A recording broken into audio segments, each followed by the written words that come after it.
Selamat siang, perkenalkan nama saya Edo Panengin Simbolon dengan NPM B1A 022258. Pada kesempatan kali ini saya akan menjelaskan tugas kejahatan Mayantara.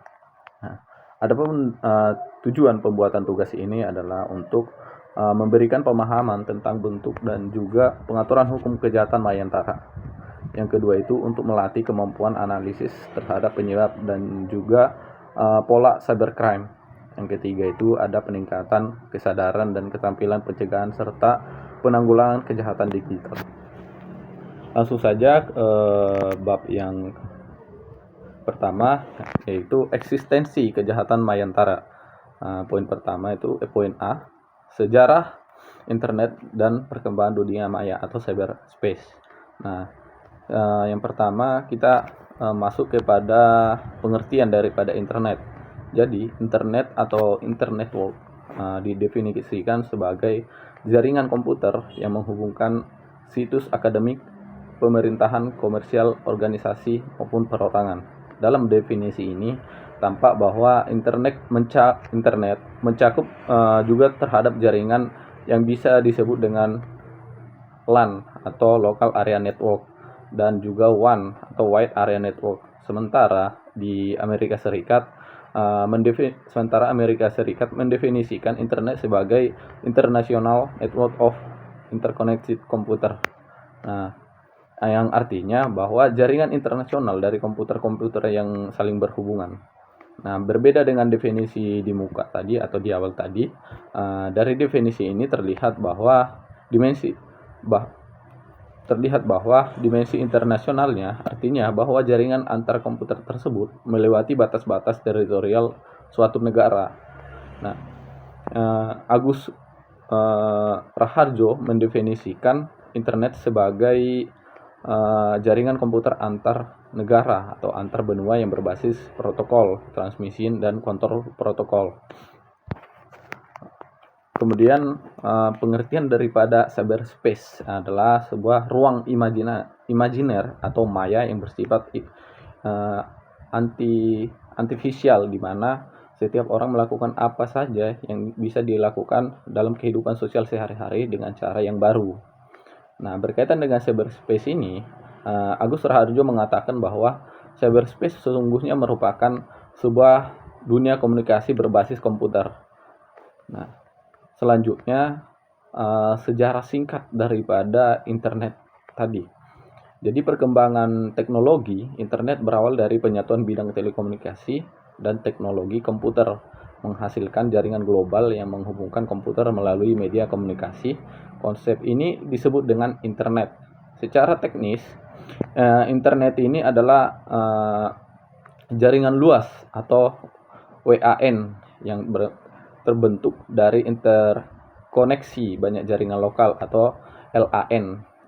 Cikal bakalnya internet adalah ARPANET pada tahun 1969, yang dimana proyek Departemen Pertahanan Amerika Serikat yang dirancang untuk menciptakan jaringan terdistribusi guna menghindari kerentanan terpusat.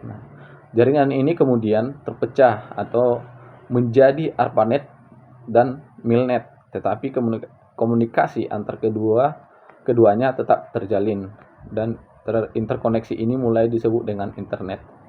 Pengadopsian standar komunikasi universal protokol atau TCP atau IP pada tahun 1982 menjadi kunci fundamental memungkinkan perluasan penggunaan perguruan tinggi seperti UCLA dan Stanford dan akhirnya ke pengguna pribadi melalui layanan awal berbasis teks seperti email.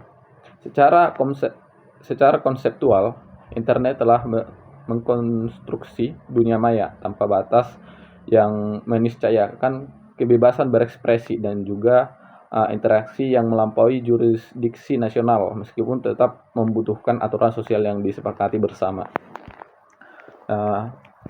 Poin B, yaitu aspek-aspek kriminologi kejahatan Mayantara. Kita mulai dari pengertian daripada kriminologi tersebut. yang dimana menurut Bonger pada tahun 1934 memberikan definisi kriminologi sebagai ilmu pengetahuan yang mempelajari, menyelidiki sebab-sebab kejahatan dan piala kejahatan dalam arti yang seluas-luasnya. Yang dimaksud mempelajari gejala kejahatan yang seluas-luasnya termasuk mempelajari penyakit sosial seperti pelacuran, kemiskinan, gelandangan, dan juga alkoholisme. Yang kedua itu pengertian daripada kejahatan. Secara sosiologis, kejahatan adalah semua bentuk ucapan, perbuatan, dan tingkah laku yang secara ekonomis, politis, dan juga sosial psikologis sangat merugikan masyarakat, melanggar norma-norma susila, menyerang keselamatan warga masyarakat, baik yang telah tercakup dalam undang-undang maupun yang belum tercakup dalam undang-undang pidana. Yang selanjutnya itu pengertian dari kejahatan mayantara. Indra Shafri mengemukakan bahwa kejahatan dunia maya adalah jenis kejahatan yang berkaitan dengan pemanfaatan sebuah teknologi informasi tanpa batas serta memiliki karakteristik yang kuat dengan sebuah rekayasa teknologi yang mengandalkan kepada tingkat keamanan yang tinggi dan kredibilitas dari sebuah informasi yang disampaikan dan diakses oleh pelanggan internet. Adapun teori-teori dalam kriminologi yang digunakan ada 4. Yang pertama, teori anomi yang menjelaskan bahwa kejahatan terjadi ketika terdapat kesenjangan antara tujuan budaya yang diinginkan masyarakat, misalnya sukses, kekayaan, status, dengan sarana yang sah untuk mencapainya. Ketika seseorang tidak mampu meraih tujuan itu melalui cara yang legal, ia dapat melakukan penyimpangan sebagai bentuk adaptasi. Yang kedua itu teori biososiologis yang dimana menggabungkan faktor biologis atau genetik, temperamen, struktur otak dengan faktor sosial, lingkungan, keluarga, pendidikan, pergaulan sebagai penyebab daripada kejahatan. Yang ketiga itu teori kontrol sosial yang mengemukakan atau berpendapat bahwa manusia secara alami cenderung melakukan pelanggaran, tetapi tidak melakukannya karena adanya ikatan sosial yang kuat. Yang terakhir itu teori differential association, yang dimana teori ini menyatakan bahwa kejahatan adalah perilaku yang dipelajari terutama melalui interaksi dengan orang lain. Dengan orang lain. Jadi dengan memahami keempat teori ini, mahasiswa dapat melihat kejahatan mayantara bukan hanya sebagai tindakan teknologis, tetapi sebagai fenomenal sosial kriminologis yang dipengaruhi oleh struktur sosial, biologi, lingkungan digital, dan proses belajar sosial sehingga pemahaman terhadap cybercrime menjadi lebih komprehensif. Yang poin C yaitu kebijakan hukum pidana dalam upaya penanggulangan kejahatan cybercrime tadi. Yang pertama tuh aspek-aspek hukum pidana dalam kejahatan mayantara mencakup bagaimana hukum merumuskan perbuatan yang dilarang di ruang digital, menentukan pertanggungjawaban pelaku yang sering beroperasi secara anonim, serta memastikan keabsahan bukti elektronik yang mudah hilang atau berubah. Selain itu, penegakan hukum terhadap cybercrime menuntut kemampuan penyidikan yang lebih canggih, yang dimana termasuk kerja sama dengan platform digital dan koordinasi antar lintas negara karena sifatnya yang transnasional. Di sisi lain, perlindungan korban dan upaya pencegahan juga menjadi bagian penting, yang mengingat dampak kejahatan mayantara dapat meluas ke individu, korporasi, hingga negara. Jadi keseluruhan aspek ini menunjukkan bahwa penanganan cybercrime memerlukan pendekatan hukum pidana yang lebih adaptif dibanding dengan kejahatan konvensional. Yang kedua, kebijakan hukum pidana dalam upaya penanggulangan kejahatan mayantara yang merupakan strategi negara untuk mencegah dan menindak cybercrime melalui pengaturan pidana yang jelas, pencegahan yang terintegrasi. Dalam konteks ini, negara menetapkan perumusan delik digital secara tegas seperti akses ilegal, pencurian data, penipuan online, dan juga penyebaran konten berbahaya. Penyediaan sanksi yang menyediakan sanksi yang proporsial serta memperkuat kapasitas aparat melalui kemampuan forensik digital, investigasi elektronik, dan juga kerjasama internasional karena cybercrime sering bersifat lintas negara atau lintas batas. Selain penindakan atau kebijakan melalui literasi digital, pengamanan sistem, regulasi platform, dan pembinaan masyarakat agar risiko kejahatan dapat ditekan sejak awal. Dengan demikian, penanggulangan kejahatan mayantara memerlukan perpaduan antara pendekatan penal dan juga non-penal yang lebih aktif terhadap perkembangan teknologi dan juga pola kejahatan yang modern. Bab yang selanjutnya yaitu bab 4, cybercrime dan juga penegakan hukum. Cybercrime didefinisikan sebagai kejahatan yang menggunakan infrastruktur komputer dan internet untuk melakukan tindakan kriminal. Komputer adalah produk teknologi canggih yang dimana di satu sisi bisa digunakan dan juga dimanfaatkan untuk membangun dan mengefektifkan aktivitas-aktivitas kehidupan kemasyarakatan dan juga kenegaraan. Akan tetapi komputer juga bisa disalahgunakan, semisal dijadikan sebagai media untuk menyebar produk-produk virus yang jelas-jelas membahayakan aspek-aspek strategis seperti peretasan, pencurian data, serta penipuan dan dalam bisnis. Para pelaku kejahatan atau hacker yang bisa kita sebut hacker dapat beroperasi dari jarak jauh dan anonim yang menyulitkan penegakan hukum untuk menindak mereka. Di Indonesia sendiri, pemahaman mengenai istilah kejahatan cyber mulai berkembang. Dinas terkait mencatat bahwa kejahatan cyber telah banyak merugikan sektor bisnis serta masyarakat umum melalui kasus penyalahgunaan data pribadi dan juga kartu kredit. Adapun jenis-jenis daripada kejahatan cyber ini, yang dimana secara garis besar cybercrime terdiri dari dua jenis, yaitu kejahatan yang menggunakan teknologi informasi atau TI sebagai fasilitas dan juga kejahatan yang menjadikan sistem dan fasilitas TI sebagai sasaran. Beberapa jenis kejahatan cyber yang umum terjadi mencakup satu, penipuan kartu kredit, yang dimana pelaku mencuri informasi kartu kredit untuk melakukan transaksi yang tidak sah. Jadi dampak daripada kasus ini atau tindakan ini, pemilik kartu sering kali kehilangan uang tanpa pengetahuan mereka. Nah, yang kedua itu phishing, di mana phishing ini adalah metode yang digunakan pelaku untuk menipu korban agar memberikan informasi pribadi melalui email atau situs web palsu. Hal ini dapat mengakibatkan pencurian identitas. Yang ketiga itu adalah pelanggaran keamanan jaringan, yang dimana hacker dapat merusak sistem komputer perusahaan untuk mencuri data rahasia atau memanfaatkan kelemahan dalam sistem untuk kepentingan pribadi.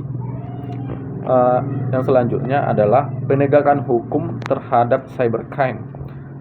Surjono Sukanto pada tahun 1986 menyebutkan 5 unsur penegakan hukum atau law enforcement, yang dimana artinya untuk mengimplementasikan penegakan hukum di Indonesia itu sangatlah dipengaruhi oleh 5 faktor. Yang pertama itu adalah undang-undang, yang kedua itu mentalitas aparat penegak hukum, yang ketiga itu perilaku daripada masyarakat, yang keempat itu sarana, yang kelima itu adalah kultur. Jadi dalam kelima faktor tersebut terjadi saling mempengaruhi di antara faktor yang satu dengan faktor yang lainnya, yang dimana eksistensi norma hukum yang terumus di dalam undang-undang, misalnya sebagai law in books, sangatlah ditentukan prospeknya di tengah masyarakat dalam aspek law in action atau hukum dalam bangunan realitasnya oleh mentalitas aparat penegak hukum. Kinerja aparat penegak hukum akan menjadi penentu prospek penegakan norma-norma hukum. Penegakan hukum dalam menghadapi kejahatan cyber memerlukan pendekatan yang komprehensif, di mana hal ini mencakup pemahaman mendalam mengenai sistem hukum yang ada dan juga penerapan teknologi yang tepat, ketersediaan sumber daya manusia yang kompeten dalam bidang teknologi informasi juga menjadi faktor penting dalam hal ini.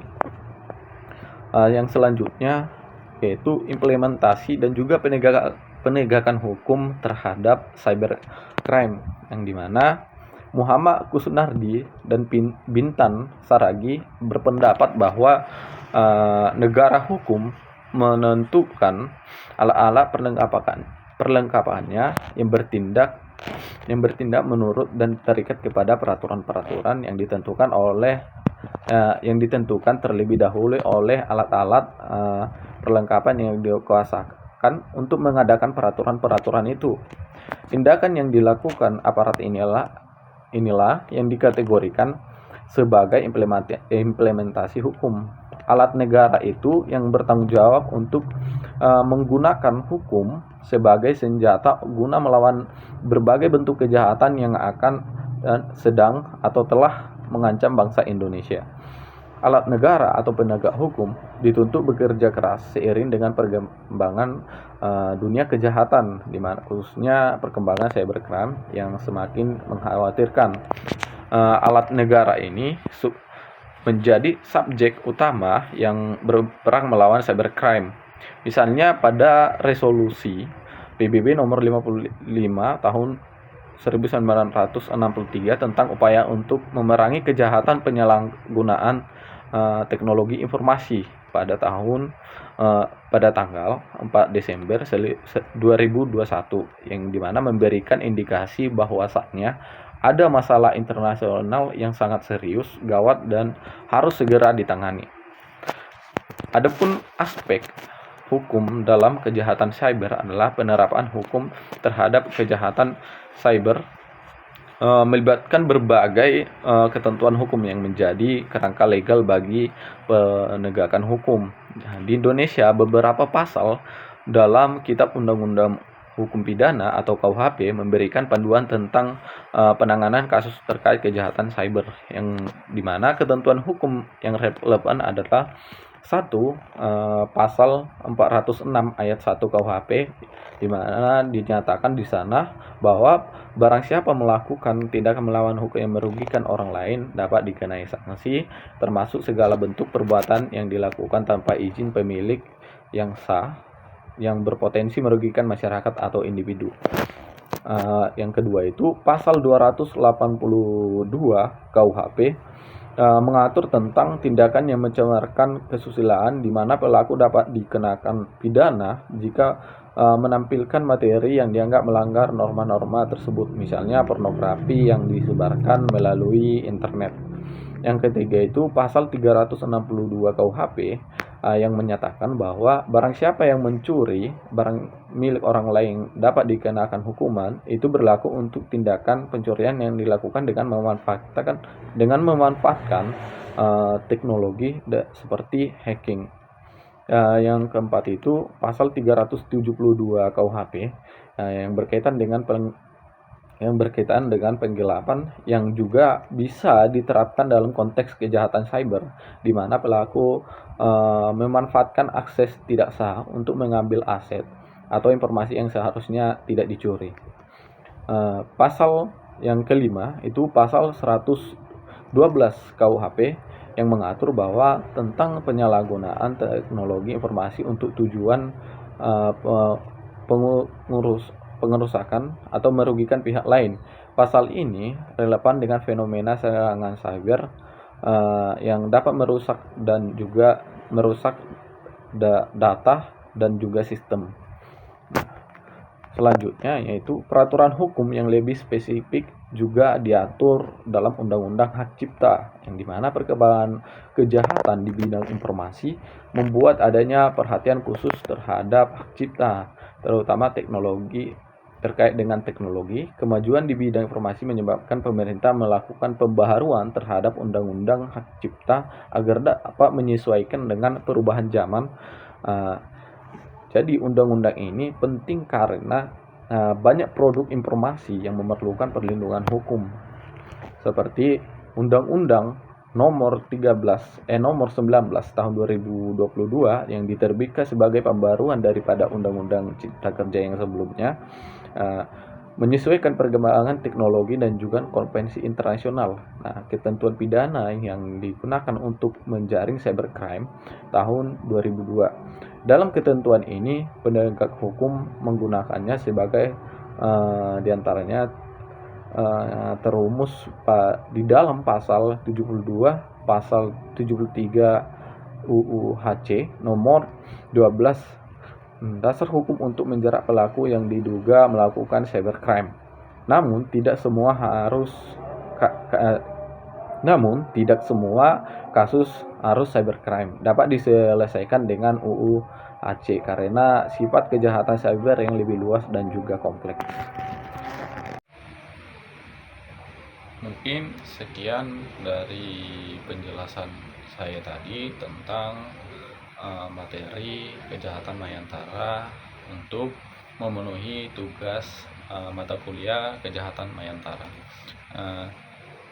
Dari penjelasan tadi saya mengumpulkan materi dari referensi sebuah buku yang ditulis oleh Dr.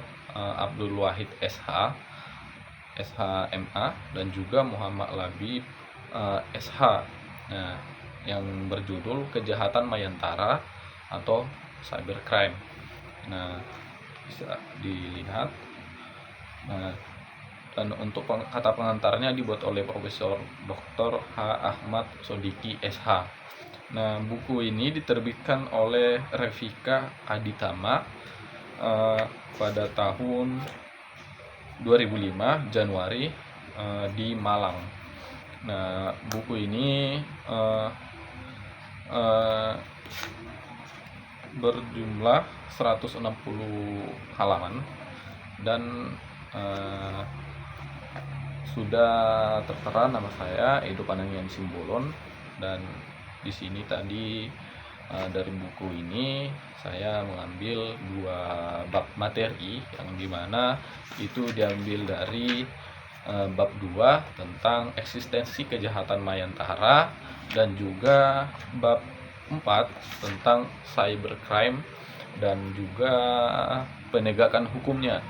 Nah, mungkin itu saja yang bisa saya jelaskan mulai dari materi dan juga tentang referensi buku ini. Apabila ada salah kata, saya mohon maaf. Untuk perhatiannya, saya ucapkan terima kasih.